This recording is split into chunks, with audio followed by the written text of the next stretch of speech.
नमस्कार सभी विद्यार्थियों को जो क्लास 10th पास कर चुके हैं और अब आप चिंतित हैं कि कौन सा सब्जेक्ट लें और किस सब्जेक्ट में ज़्यादा अपॉर्चुनिटी है करियर बनाने की और कौन सा ऐसा कोर्स करें जिससे आपका भविष्य उज्जवल हो।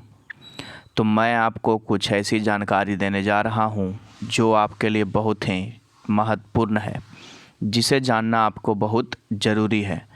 तब जाकर के आप क्लियर कर पाएंगे कि आपको क्या करना है। तो चलिए मैं आपको बता रहा हूँ कि 10th यानी कि 10वीं के बाद बना सकते हैं इन नौकरी और डिप्लोमा कोर्स के ज़रिए अपना कैरियर। यानी 10वीं के बाद कुछ ऐसे कोर्स हैं, कुछ ऐसी जानकारी है जो आपका होना चाहिए। तो 10वीं में पास करने वाले सभी छात्रों को आगे भविष्य के लिए कई सवाल होंगे कि किन किन कोर्स में प्रवेश ले सकते हैं। आपके भी मन में दिमाग में चल रहा होगा।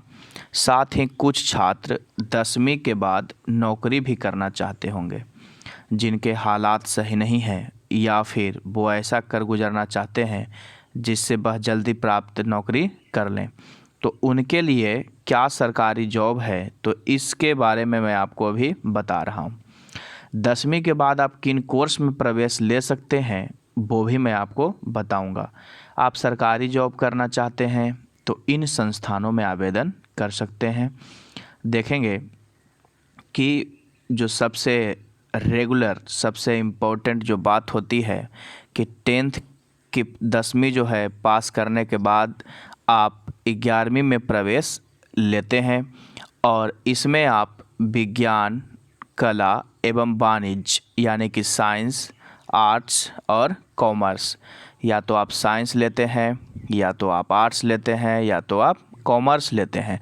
तो ये तीनों विषय आप जब भी पसंद कीजिए या जब भी अपने भविष्य के लिए चुने तो अपने इच्छा अनुसार, अपने पसंद के अनुसार, अपने रुचि के अनुसार, समझ रहे हैं। जब तक कि आपको किसी विषय में रुचि नहीं है तब तक आप उस सब्जेक्ट को सेलेक्ट ना करें। यह ध्यान रखें, जिस सब्जेक्ट में आपको ज़्यादा रुचि दिखाई पड़े उस सब्जेक्ट को आप चुनें। तो अपने रुचि के हिसाब से विषयों का चयन कर सकते हैं। अगर आप चाहते हैं कि क्लास 10th के बाद हम इन विषयों से हटकर कुछ कोर्स करना चाहते हैं तो वो भी कर सकते हैं, जैसे ITI और पॉलिटेक्निक, है ना। ITI में कई सरकारी नौकरियों में ITI डिप्लोमा मांगा जाता है, क्योंकि इसमें प्रवेश लेकर आप अपनी पसंद की ट्रेड से ITI का डिप्लोमा प्राप्त कर सकते हैं। एक होता है ITI और एक होता है IIT। ये जो IIT है यह आपका 12th के बाद होता है। तो 10th के बाद जो लेवल है वो मैं आपको बता रहा हूँ, और जब 12th कर लीजिएगा तब तो और भी कई सारे अपॉर्चुनिटी है आपके लिए खुले हुई है। तो समय समय पर railway, Bharat heavy electrical limited, steel authority of India, कई ऐसे संस्थान ITI डिप्लोमा धारकों की नौकरियां निकालती रहती है। फिर देखें कि ITI के कुछ प्रमुख ट्रेंड हैं, जैसे कंप्यूटर ऑपरेटर एवं programming assistant, electrician, mechanical computer hardware, DTP operator, stenography, है ना, शॉर्ट हैंड टाइप करके करते हैं। चलिए, तो इसके बाद आपके लिए एक और रास्ता है पॉलिटेक्निक का, कि कुछ छात्र चाहते होंगे कि हम पॉलिटेक्निक करें, तो उनके लिए भी रास्ता है। अगर आपका सपना इंजीनियरिंग के क्षेत्र में जाने का है तो आप 10वीं के बाद से ही इसमें अपना भविष्य बना सकते हैं। इस क्षेत्र में अपना करियर बनाने के लिए आपको 10वीं के बाद अपनी पसंद के डिप्लोमा कोर्स में प्रवेश लेना होगा।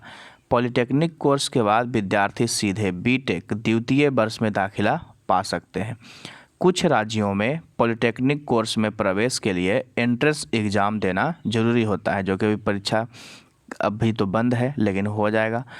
और कई राज्यों में 10वीं के अंकों के आधार पर मेरिट सूची तैयार किया जाता है। तो सभी राज्य के अलग अलग नियम हैं, सभी विश्वविद्यालय के अलग अलग है, सभी कॉलेज का अलग अलग हो सकता है। तो पॉलिटेक्निक के कुछ डिप्लोमा कोर्स हैं जिनके बारे में आपको बता दूं। Electrical engineering, mechanical engineering, civil engineering, आप भी नाम सुने होंगे, हो सकता है आपके घर में कोई होंगे। तो कई सारे ऐसे इंजीनियरिंग हैं जो आप करना चाहते हैं, ये पॉलिटेक्निक का रास्ता हो गया, जिससे आप पॉलिटेक्निक जब आपका पूरा हो जाएगा उसके बाद आप बीटेक के सेकेंड ईयर में आप डायरेक्ट एडमिशन ले सकते हैं।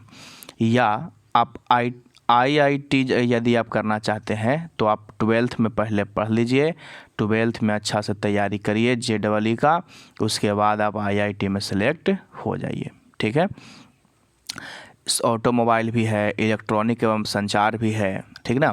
अब देखेंगे बिहार लोक सेवा आयोग में कैरियर कैसे बना सकते हैं।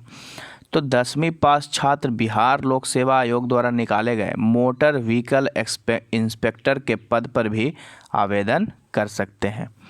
इस पद पर आवेदन करने के लिए न्यूनतम योग्यता जो है 10वीं पास होना और ऑटोमोबाइल या मैकेनिकल इंजीनियरिंग में डिप्लोमा जरूरी है। साथ ही वैध ड्राइविंग लाइसेंस भी होना चाहिए। यानी 10वां पास के बाद यदि आप ऑटोमोबाइल या मैकेनिकल इंजीनियरिंग में डिप्लोमा लिए हैं और उसके बाद आपके पास लाइसेंस भी है तो आप इसके लिए आवेदन कर सकते हैं।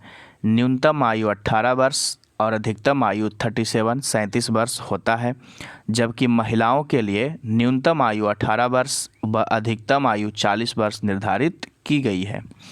यदि आप सेना में चाहते हैं जाना, यदि आपका सपना है कि हम सेना में भर्ती होकर के अपने भारत का रक्षा करें, भविष्य के लिए लड़ें, तो आप सेना में भर्ती हो सकते हैं।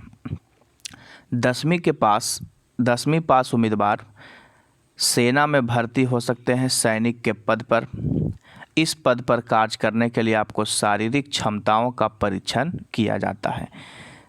कई सारे बार बार आपको देखते होंगे, आसपास लोगों के द्वारा भी सुनते होंगे कि सेना की भर्ती निकली है, आज दौड़ है, और उसी दिन दौड़ के बाद जब सिलेक्शन हो जाता है तो लॉन्ग जंप, हाई जंप, है ना, तो कई सारे क्रियाओं से आपको गुजरना पड़ता है, उसके बाद आपको सेना में भर्ती होता है। तो आप 10th के बाद सेना में भी भर्ती हो सकते हैं, तैयारी उसका करिए। चलिए उसके आगे मैं आपको बता दूं रेलवे में किस प्रकार से आपका कैरियर है, उसको बारे में चर्चा थोड़ा कर देता हूं। भारतीय रेलवे में भी 10वीं पास उम्मीदवारों को नौकरी का मौका देती है। इसके लिए ग्रुप डी परीक्षा का आयोजन करती है। इन पदों पर आवेदन करने वाले उम्मीदवारों का चयन कंप्यूटर बेस्ड टेस्ट और फिजिकल एफिशिएंसी टेस्ट के आधार पर किया जाता है। तो यह तो हो गया आपका रेलवे में। इसके बाद जब आप 12th कर लेते हैं तो और भी कई सारे रेलवे में आपको मौका दी जाती है ना।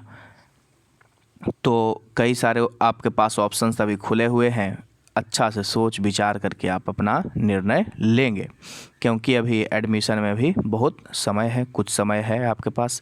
कर्मचारी चयन आयोग देता है 10वीं पास को मौका। अब देखिए कर्मचारी चयन आयोग कैसे देगा। तो कर्मचारी चयन आयोग जो है 10वीं पास उम्मीदवार के लिए MTS परीक्षा का आयोजन करता है। इस परीक्षा में भाग लेने के लिए उम्मीदवार की आयु 18 से 25 वर्ष होनी चाहिए। इस परीक्षा में पास होने के बाद कर्मचारी उम्मीदवारों का चयन विभिन्न पद जैसे चपरासी, दफ्तरी, फराश, चौकीदार, सफाई वाला, माली आदि पर किया जाता है। तो ये हो गए आपके पास कुछ ऐसे कोर्स, कुछ ऐसे संभावनाएं जो आपको 10th के बाद होती है ना। कुछ और भी ऐसे कोर्स हैं जिनके बारे में आपको बता दूं। एग्रीकल्चर, यदि आपका इच्छा है कि हम एग्रीकल्चर में हिस्सेदारी लें या नाम लिखाएं, तो आप 10th के बाद एग्रीकल्चर में भी नाम लिखा सकते हैं, यानी कि कृषि में। ठीक है, तो कृषि में भी कर सकते हैं। और भी कई सारे ऐसे ऑप्शंस हैं आपके पास जो अभी वर्तमान स्थिति में खुले हुए हैं। कई ऐसे रास्ते हैं। यदि आपको डांस में मन लगता है तो आप डांस के प्रति भी अपना भविष्य बना सकते हैं। यदि आपको गाने का मन अच्छा लगता है तो आप उसमें बनाइए। यदि आपको खेलने में अच्छा लगता है तो खेलने के प्रति बनाइए। आप अपने भविष्य के बारे में सोच समझकर अपने गुरुजनों, अपने शिक्षकों, अपने वरिष्ठ साथियों, अपने अभिभावकों, अपने माता पिता सभी से इन सवालों पर चर्चा करके आप एक अच्छे और बेहतर तरीके से निर्णय ले सकते हैं। अगर आपको यह वीडियो पसंद आया हो तो एक लाइक ज़रूर कर दीजिए, दोस्तों के बीच शेयर कर दीजिए, और किसी तरह का बात हो तो कमेंट में ज़रूर लिखें। बहुत बहुत धन्यवाद।